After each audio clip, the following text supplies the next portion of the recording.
안녕하세요. 이사해요 대표 장동현입니다. 제가 한 일주일에 한 2번 정도 이삿짐 파손, 분실, 배상 처리 방법에 대해서 상담을 해드려요. 근데 이제 가을이 되니까 이사를 많이 하시다 보니까 일주일에 한 4건에서 5건 정도 그런 절차에 대해서 여쭤보는 분들이 많으세요. 그래서 오늘도 제가 전화를 받았는데 뭐였냐면 이삿짐 정리가 개판이다. 내가 꼭 한번 신고해서 그 업체에 한번 엿먹이고 싶다. 이렇게 전화가 오셨어요. 그래서 제가 제 영상 한 지난달에 올린 영상이라도 보셨나요? 지지난달에 올린 영상이라도 보셨나요? 제가 이와 관련된 영상을 한 5개 정도는 올린 것 같습니다. 항상 이렇게 말씀을 드려요. 그런데 1개 보셨대요. 1개. 그리고 나서 궁금하니까 그냥 저한테 바로 전화하신 거예요. 그래서 이삿짐 정리가 개판이다. 제 이전 영상에 비슷한 거 하나 있어요. 근데 내용은 오늘이 조금 다른 내용이에요. 그래서 제가 오늘 그 부분에 대해서 설명을 드리겠습니다. 자, 내가 이사를 했는데 이삿짐 정리가 너무 개판이어서 내가 너무 불만족스럽고 내가 사기를 당한 기분이고 막 이러시대요. 그래서 신고가 가능합니까? 저한테 여쭤보셨어요. 그래서 제가 뭐라고 말씀드렸냐면, 고객님 먼저 개념 정리를 좀 할게요. 이사가 뭐죠? 우리 집에 있는 물품을 다른 새 집이나 창고나 다른 장소로 그대로 옮겨 놓는 게 이사예요. 그리고 포장 이사는 뭐냐면 내가 이사짐센터가 포장을 다 해서 새 집에서 똑같이 정리를 해드리는 게 포장 이사예요. 그렇죠? 그리고 요즘은 청소까지 다 해드리고요. 자, 그런데 협의를 하실 때 계약을 하기 위해서 협의를 하잖아요. 견적사원 또는 소장님, 본사 직원 이런 분들하고 협의를 하잖아요. 그래서 그 협의 내용에 따라 어떤 식으로 진행하는 포장이사 요렇게 돼요. 근데 오늘의 컴플레인 골자는 뭐냐면 정리가 잘 안 됐다 이거거든요. 근데 정리라는 거는 참 신고를 하기가 쉽지 않아요. 결론부터 말씀드리면, 왜냐하면 내가 신고를 해요. 그러면 재판을 할 때 재판 입장에서는 했냐 안 했냐, yes, no, 이분법적으로 따지거든요. 근데 내가 하긴 했는데 고객님 마음에 들지 않은 거거든요.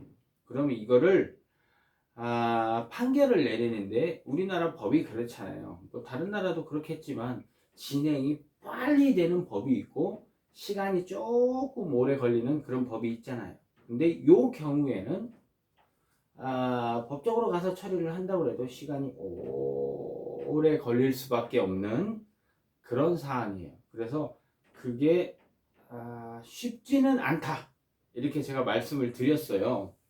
그런데 우리 고객님들은 절대로 그렇게 생각하지 않거든요. 왜냐하면 제가 예를 하나 들어볼게요. 자, 우리 집에 수도꼭지가 고장나서 물이 새요. 그래서 우리 동네에 계신 기사님께 연락을 드려서 수리를 받았어요.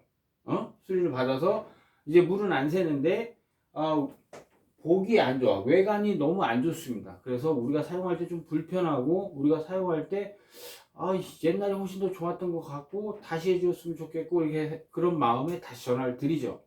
그러면 그 기사님께서 통화를 하신 다음에 대체로 다시 와서 재작업을 해드려요. 왜 그러냐면 직업정신이 가지고 계실 수도 있고 양심상 해드릴 수도 있고 그 다음에 지역적 특색, 우리 동네 고객님이시니까 소문이 우리 동네에서 안 좋게 나면 내가 일하는데 영업하는데 그렇게 도움은 안 되겠죠. 그래서 여러 가지 어떤 사유가 돼서든 대체로 와서 해드려요. 그러나 이삿짐 센터는 그렇지 않은 경우도 상당히 많죠. 특히 바쁜 날, 그리고 이사 날짜가 얼마 남지 않아서 촉박하게 하는 분들, 자, 그리고 제일 문제되는 최저가 업체 찾는 분들, 이분들의 경우에 연관된 이사 업체들은 잘 안 해드릴 확률이 높습니다. 그래서 그런 상담 전화도 오고 인터넷에 글도 띄우고 그러시는 것 같아요. 자, 그래서 다시 말씀드리면 정리라는 거는 주관적 개념이고 판결을 내리는 데서는 객관적으로 나눠서 보거든요. 그렇기 때문에 정리를 잘못했다고 해서 쉽지는 않다. 고객님들은 근데 정말 스트레스예요. 왜냐면 여기저기 막 쑤셔 박은 거 찾아서 꺼내서 다시 다른 데 옮겨야 되잖아요. 그거를 한 개만 잘못했으면 괜찮은데 여러 개를 잘못했다고 하면 정말 받아들이기 힘들고 오히려 고객님 입장에서는 이사를 2번 하는 것 같다는 느낌도 받으실 수 있어요. 그래서 이사 업체를 잘 확인하고 고르셔야 됩니다. 그게 핵심입니다. 자, 그러면 제가 유형별로 나눠서 간단히 설명을 드릴게요. 자, 이삿짐 파손이 됐어요. 이거는 그래도 비교적 보상 처리가 쉬워요. 왜 그러냐면 큰 가구가 부서졌다, 큰 가선이 부서졌다, 그러면 눈에 확 들어오잖아요. 이거는 신고하기가 굉장히 용이해요. 아까도 제가 말씀드렸죠. 있냐 없냐, yes or no. 그쵸? 그러면 파손이 됐냐 안 됐냐, 파손이 됐잖아요. 이거는 신고해서 배상 처리 받는 게 그래도 용이해요. 자, 그런데 분실. 분실의 경우에는 우리 집에 있었던 게 없어졌다는 것을 증명할 수 있어야 돼요.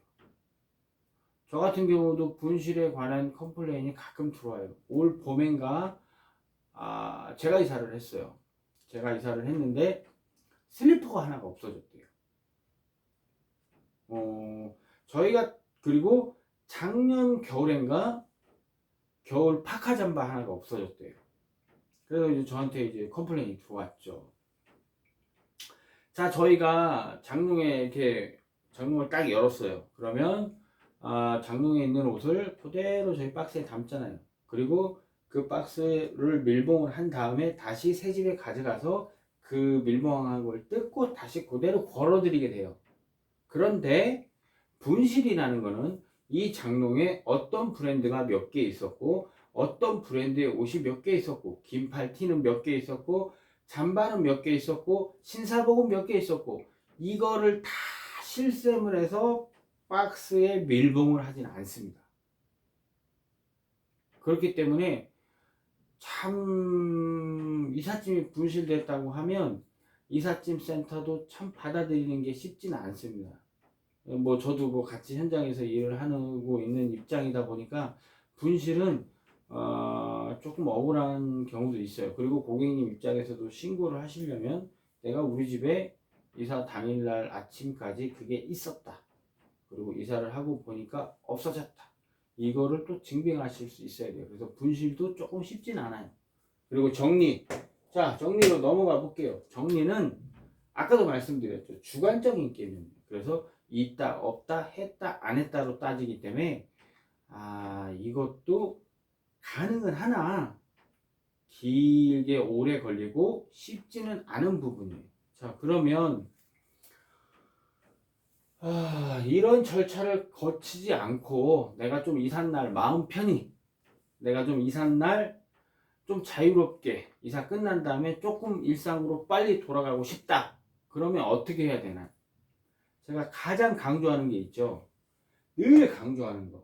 자, 면허가 있냐 없냐, 허가가 있냐 없냐 확인을 꼭 하셔야 된다는 점. 왜 그래야 될까요? 자, 우리 동네에서 이삿짐 센터를 10년 이상 했어요. 면허도 있고 허가도 있고 단골 고객들도 있어요. 그쵸? 그러면 어떻게 되겠습니까? 자, 아까 말씀드렸죠. 직업정신이 될 수도 있고 양심이 될 수도 있고 지역적 특색, 우리 동네 고객님, 우리 동네 이삿짐 센터 웬만하면 해드립니다. 안 해드릴 수가 없죠. 우리 동네 평판이 나쁘게 나는데. 근데 여기서 하나 알아두셔야 되는 점, 내가 서울에서 부산으로 이사를 갑니다. 비용이 높게 나오잖아요. 그쵸? 서울에서 부산으로 가는데 비용이 높을 수밖에 없죠. 그러면 우리 고객님들 비용 부담이 크죠. 제일 사고 컴플레인이 많이 나오는 게 장거리 이사예요. 우리 고객님들 조금만 더 싸게, 조금만 더 싸게, 조금만 더 싸게, 조금만 더 싸게. 결국 만나는 업체는 누구냐면 최저가 업체를 만나시게 되는 거예요. 그래서 직업정신, 직업 마인드도 그렇게 높지 않고 우리 동네 고객님도 아니고 부산으로 이사 가셨으니까 다시는 안 볼 고객님이시고 아주 좋죠. 그래서 장거리 이사가 문제가 특히 많이 생깁니다. 자, 그리고 자, 먼저 내가 계약을 할 때, 계약서 작성을 할 때 회사 이름과 소재지를 확인한 다음에 어떻게 해야 된다 그랬죠? 그 소재지 시청 대중교통과에 전화를 하셔서 이 업체가 등록이 되어 있는지, 허가가 있는지, 면허가 있는지 확인을 하셔야 돼요. 그러면 면허, 허가 유무를 확인하실 수 있고, 혹시라도 어떤 미비한 거나 문제가 있다면 배상 처리를 웬만하면 진행하실 수 있고 손해배상 처리를 받으실 수 있을 거예요. 속속지 않으실 거예요. 자, 그래서 근데 내가 계약할 때, 계약서를 작성할 때 이 부분을 확인하지 않으셨어요. 근데 이런 문제가 생겼어요. 그럼 어떻게 해야 돼요? 가장 먼저 해야 되는 건 뭔가요? 그렇죠? 물론 사진을 찍어 놓고 이삿짐센터에 통보하는 거죠. 그럼 그게 1번이라고 하고, 그 다음 2번은 뭔가요? 우리 고객님들 대체로 그 다음 2번은 없으세요. 있어요. 제가 오늘 여러 번 말씀드리는데, 뭐 국토교통부, 인터넷 이런 거 확인하지 마세요. 각 시청 대중교통과에 바로 전화를 하세요. 뭐 A 이삿짐센터 내가 등록이 되어 있는지 확인하려고 합니다. 면허가 있는지 확인하려고 합니다. 확인 좀 부탁드립니다. 등록이 되어 있어요. 그러면 며칠 기다려 보시면 돼요. 등록이 안 돼 있어요. 그러면 소비자보호원에 전화하시는 건가요? 아니에요. 소비자보호원에 전화하실 필요 없어요. 112에 전화를 하시든 경찰서에 전화를 하시든 경찰에 연락을 하세요. 왜 그럴까요? 면허가 없고 허가가 없어요. 등록이 안 된 업체예요. 뭐가죠? 그 일을 하면 안 되는 업체죠. 그럼 그건 뭐죠? 사기죠. 그렇죠? 그래서 이쪽에 있는 업체는 경찰서에 전화를 하시는 거예요. 그러면 바로 배상 처리가 될 거예요. 직업정신, 우리 동네 이삿짐센터, 우리 동네 고객님을 무서워하는 거, 그게 왜 그럴까요? 내가 이 동네에서 계속 일을 해야 되기 때문이에요. 그런데 면허가 없고 허가가 없어요. 내일 문 닫아도 되고 내일 모레 문 닫아도 돼요. 등록이 안 된 업체예요. 아시겠죠? 이게 굉장히 중요한 거예요. 자, 그리고 내가 계약하기 전에 확인을 해봤습니다. 확인해봤어요. 등록이 돼 있어요. 면허도 있어요. 보험도 있네요. 자, 좋아요. 그러면 어느 지점, 뭐 어느 브랜드, 유명 브랜드 업체랑 계약을 했어요. 그러면 뭐 본사랑 만약에 하신다고 할 때, 그럼 일은 지사가 하잖아요. 자, 문제가 생겼어요. 그럼 지사가 책임을 지고 배상을 해드리는지, 본사가 먼저 배상을 해드리고 지사한테 처리를 받는지, 아니면 본사가 지사에 프레셔를 해서 고객님께 배상을 해드리는지, 요 루트 한번 확인해 보셔도 됩니다. 계약서 내용에 첨부하시면 돼요. 자, 그리고 보험 처리. 그렇죠. 면허 여부 다 확인하셨는데 보험 처리 당연히 되겠죠. 그래도 한 번 더 배상 처리 되는지 여부를 확인해 보시는 게 좋습니다. 자, 제가 이 부분은 좀 제가 말씀을 안 드리려고 하는데, 왜 그러냐면 제가 영상을 한 5개 정도 올렸어요. 근데 이게 일이 많아지면 또 저에게 이런 상담 전화가 많이 와요. 왜 그러냐면 제 유튜브 영상을 보시는 분들은 뭐 언제 보냐면 이사하기 전에 한 달 정도 텀이 있을 때, 2달 정도 텀이 있을 때 가끔 들어와서 몇 번 보고 이사를 하시면 다시는 안 보세요. 그러다 보니까 이런 현상이 계속 이렇게 반복되다 보니까 이런 전화를 저는 계속 받거든요. 그래서 그런 거니까 오늘 영상도 좀 앞전 영상과 비슷하지만 양해 좀 부탁드리겠습니다. 자, 그리고 이사를 하는 데 있어서 가장 중요한 거, 그것만 기억해 주시면 될 것 같습니다. 감사합니다.